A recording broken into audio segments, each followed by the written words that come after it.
Hi, I'm Todd Rosenbluth, Head of Research at Verify, and thanks for joining us for another episode of ETF 360.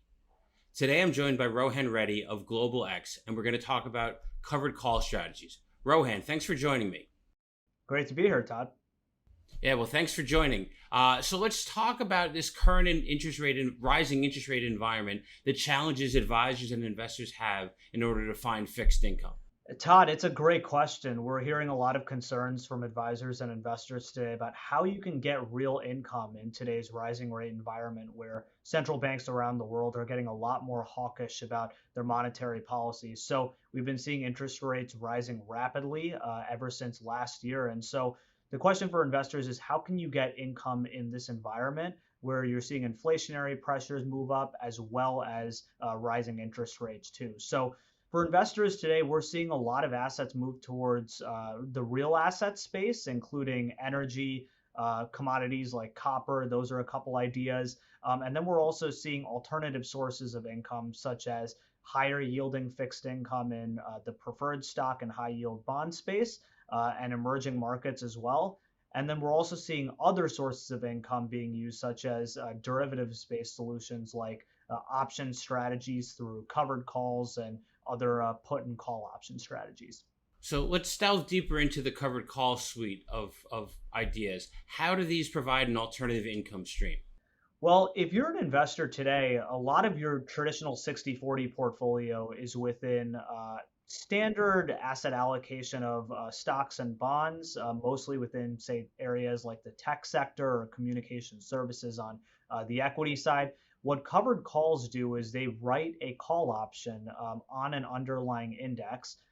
There's a few ways of doing it. You can either use a large cap index, small cap indexes, or even single stocks. And then you collect premium income all off of that. And so you're essentially monetizing volatility in that circumstance. So for investors, what you're doing is you're continuing to stay invested in the equity markets in this case. And then you're also benefiting from the fact that volatility is increasing, which is typically a headwind for most equity and fixed income asset classes. That's certainly the case. So Global X has a broad suite of these covered call related strategies, but let's delve into XYLD and XYLG. Tell us about those products. Both of these are very interesting products. XYLD is a rules-based passive product. It's listed on the New York Stock Exchange, and what it's doing is it's buying all the stocks in the S&P 500, weighting them accordingly based on the index, and then writing a 100% notional at-the-money call option on the S&P 500 index. What makes index options a little bit more unique compared to American options is they cannot be exercised early and they're all cash settled. So it makes it easier from an investor's standpoint, especially in the ETF structure, to be able to manage that. And we do so with 1 month in duration at the money call option. So on the third Friday of each month, we roll over those call options each month. And then shortly after we write the call option, we distribute the premium income to investors just after that.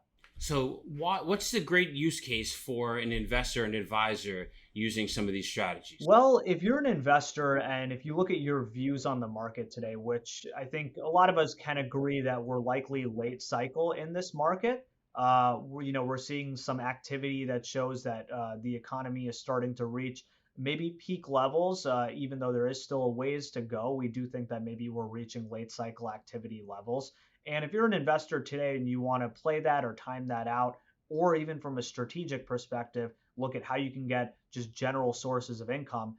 What you can do with ETFs like XYLD and XYLG is basically look at the market and say, well, if I have a strong preference for income, maybe I can go with an ETF like XYLD, which is getting higher premium income from writing 100% of the notional value of the portfolio at the money. But if I want to retain some equity upside because I still believe that the market is going to go up from here and that there's still a little bit of room to run, what you could do is with an ETF like XYLG, it does the same exact thing that XYLD does, but writes only 50% of the notional value of the portfolio in the call option. So essentially, you collect half of the income level, but you retain half of the equity upside potential. So it's a balance between the two. So from a strategic investor's perspective, it's really ultimately up to where can you kind of see the balance of income and growth and which do you have a strong preference for. And for a tactical investor, it could be the decision of maybe where do I see the market going today.